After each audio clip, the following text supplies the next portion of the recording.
Hello, welcome to Koshish. My name is Dr. Abhijit Dam, and I am an anesthesiologist by profession and intensivist. So I used to do a lot of intensive care work. That was my passion, intensive care. But then over the time, watching patients die very lonely, very painful, very undignified deaths in the ICU, that got me thinking. Because I personally feel that one should not die in pain or in loneliness or in suffering. So that made me change the way that I looked at death, that I looked at life. And over the period, I switched to palliative care. And that is how Koshish was born. Koshish is the first hospice in a rural setting in India. Now, what makes Koshish so special? It started way back in 2004. It was basically love at first sight, Me and a couple of like-minded people, we used to travel all the way, almost a distance of 50 kilometers from where I work, to the adjoining state of West Bengal, to a little village in Purulia district of West Bengal, where we used to go and conduct health camps for the rural elderly. And while traveling to and fro, I used to see this piece of land, which was almost built like, as they say, kachua ka peet ki tarah, like a tortoise shell.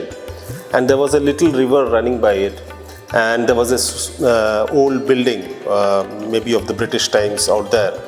So somehow that was love at first sight, and what I felt at that time was, this is the place that I would love to die. This is the place where I would love to spend the last days of my life. Because you see, death also requires a lot of planning. And that is something we don't do at all. We don't plan for our deaths. But death requires a lot of planning. Planning, some investments. And that is how Koshish began. Because I fell in love with this place, so I thought that why not construct a hospice come long-term care facility out here. Because you see, as we grow old, and statistics do confirm that the last 2 to 3 years of our life, if we die of old age basically, the last 2 to 3 years of our life, everybody requires some support from other people. Now the question is, who is going to provide that support to you? Because everybody is busy in their own affairs, and it's a fragmented family nowadays. So who is going to provide that support? And this got me thinking. And so I created this first rural-based long-term care facility, and then started practicing palliative care out here. So we work pro bono, we have no access to funding whatsoever. And since 2004, the Lord has been very kind, and we have been managing, that way. Friends, sometimes they pitch in with small donations, and that keeps us going. Our morale is quite high. And over the period of time, this whole area grew, and I'm proud to say that this had become the secretariat of the Indian Association of Palliative Care also for 3 years. And this was the first secretariat of a national body to be in a rural setting. And then I went out ahead to found the National Association of Palliative Care for Ayush and Integrative Medicine. And then I introduced the first Death Daula, culturally appropriate Death Daula course in India, called the International Death Daula Foundation. The course was called Farishte. And this hall where we are sitting right now, this is where we usually conduct our classes. So my idea was to look at death from a different angle, because death cannot just be medicalized. Death is more of a cultural event, it's more of a social thing, it's got religious connotations, and so on and so forth. So we need to have a blend of everything. It is a wholesome thing, it's a very social and cultural concept, death and dying. And death, you see, is the only guarantee that you would have in your life, because death is the only thing that comes with a guarantee. So planning for our last days of life becomes very important. And that is where Kosish comes in. And in addition, over the periods, I tried to create a workforce of rural women who would take care of us who would take care of the bedridden patients, terminally ill patients, bedridden patients. So we started training the rural women out here over a period of 6 months, and the 7th batch just recently passed out, and we are in the process of admission of the 8th batch of students of rural women, and all of them get employment. Most of them get employment. It's a different thing that many do not want to leave this place and go to larger cities. They prefer to stay back here. আমি actually এখানে আসি কেন, main উদ্দেশ্য হলো আমি প্রথমে এটা বেড়াতে আসতাম নদীর পাশে, জঙ্গলের মাঝে, বেশ সুন্দর লাগতাম পরিবেশটা। পরে আমি জানতে পারলাম যে এখানে ক্যান্সার ইত্যাদি ট্রিটমেন্ট হয়, এবং আমার মিসেসও ক্যান্সারের রোগী ছিলেন। তখন এই ডাক্তারবাবুর সঙ্গে আলাপ হয় এবং তিনি আমার বাড়ি যেতেন, এবং তার ওই ট্রিটমেন্ট আমি দেখলাম যে যার দ্বারা আমার মিসেস কোনো রকম ব্যথা যন্ত্রণা বোধ করেননি।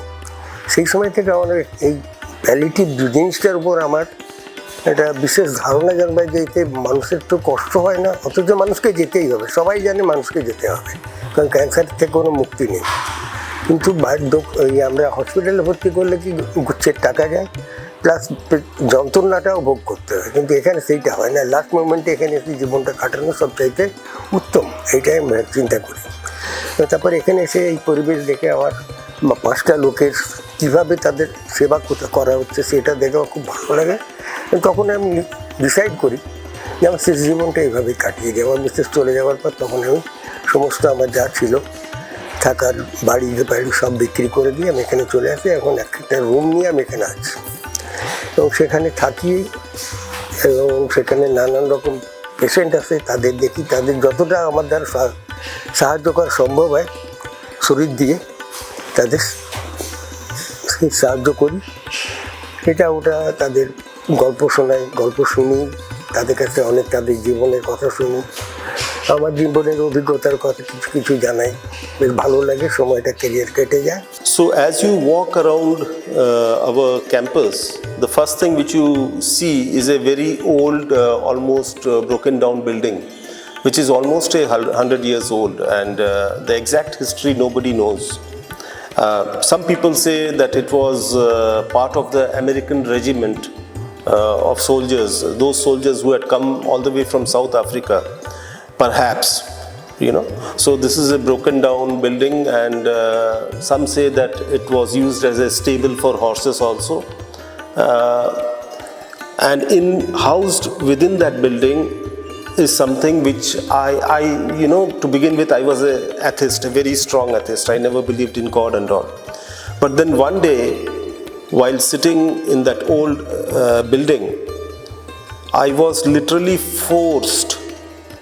There was a different type of force which actually got me up, sat me up, and then I went around the whole area, and there was a strong compulsive thought within it, literally forcing me to install the idol of Shakti out there in the form of Kali, which I did.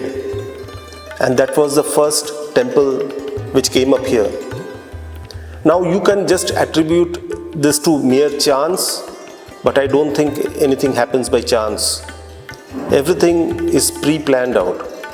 But that was how the first temple came into being, as if somebody had literally forced me into it. And that was the last day that I was an atheist. I am a strong believer now. But then, addressing the sufferings of my terminally ill patients often brought up religious issues. And I was absolutely unprepared to address those religious issues because I had absolutely no idea about religion. And then I started studying up religion. I studied Hinduism, Vedanta. I spent 1 year studying Vedanta. Then I read up compassionate practices of Buddhism. And then I went ahead further to train in ritualism, because most of the people out here, they belong to the local villages and they do believe in ritualism. So ritualism is a very strong hope-giving strategy. So as a part of the ritualistic protocols, then my second temple came up, and that is of another form of Shakti, which we call the Varahi Amma temple. And this temple, which is housed in Kosish, is the first Varahi Amma temple in the states of Bihar and Jharkhand combined, maybe even Chhattisgarh. This is the first and the only temple of Varahi Amma. And then the third temple was created, again as if by chance, and that was a temple of Lord Shiva. So we had Shakti, and then we had the Shiva, the yang and yin, to balance it out. And then the fourth temple is the Chausat Yogini, which is again a form of Shakti. The Chausat Yogini temple, of which only 3 such temples exist in the whole of India. So the Chausat Yogini temple came into being.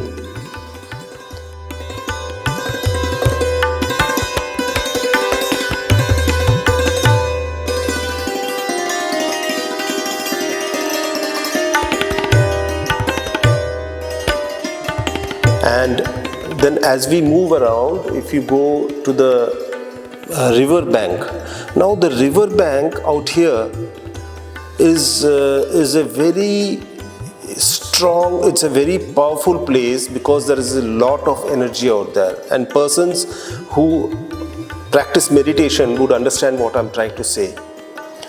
That area is filled with a lot of powerful energy, and if you care to spend a few minutes of your time alone out there, just focusing on your own mind, you can understand what I'm trying to tell you.